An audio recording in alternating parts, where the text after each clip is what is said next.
आज की कहानी का शीर्षक है उम्र का तजुर्बा। प्राचीन काल के समय की ये कहानी है जो एक वृद्ध व्यक्ति के ऊपर है। बहुत समय पहले एक वृद्ध व्यक्ति ट्रेन में सफर कर रहा था। संयोग से वह कोच खाली था, तभी उस डिब्बे में 8-10 लड़के चढ़ गए और बैठकर मस्ती करने लगे। एक ने कहा चलो जंजीर खींचते हैं।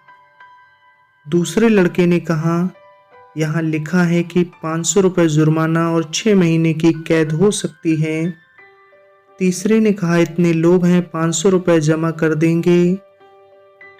उन सभी लड़कों ने चंदा इकट्ठा किया तो 500 की जगह 1200 रुपये जमा हो गए, जिसमें 200 के 3 नोट, 2 नोट 50 के, बाकी सब 100 के नोट थे।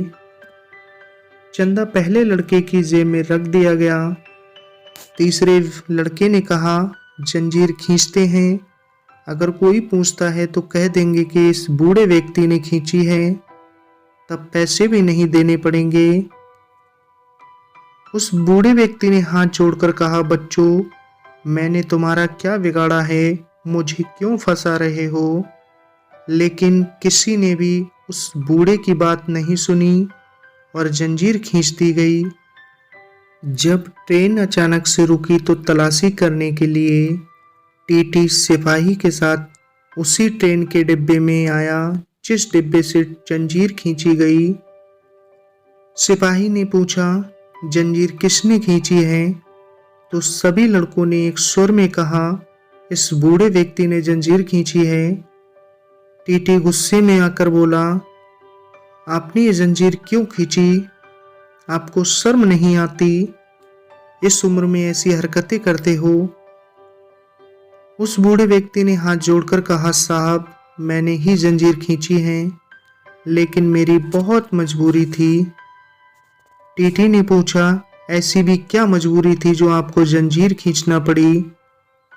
उस बूढ़े व्यक्ति ने गिड़गिड़ाकर कहा साहब, मेरे पास केवल 1200 रुपये थे जो इन लड़कों ने छीन लिए, और इस पहले लड़के ने अपनी जेब में रखे हैं, जिनमें 200 रुपये के 3 नोट, 2 नोट 50 के और बाकी सब 100-100 के नोट हैं। अब टीटी ने सिपाही से कहा इस लड़की की तलाशी लो। जब लड़के की तलाशी ली तो 1200 रुपये बरामद हुए और जैसा बूढ़े ने कहा था नोट बिल्कुल वैसे ही थे। 1200 रुपये वृद्ध को दे दिए गए। लड़कों को अगले स्टेशन पर पुलिस के हवाले कर दिया गया। पुलिस के साथ जाते समय लड़के ने बूढ़े व्यक्ति की ओर घूर के देखा तो उस बूढ़े व्यक्ति ने सफ़ेद मूंछों पर हाथ फेरते हुए कहा बेटा, यह वाल यूं ही सफ़ेद नहीं किए हैं, कुछ तो मुझे भी उम्र का तगाजा है।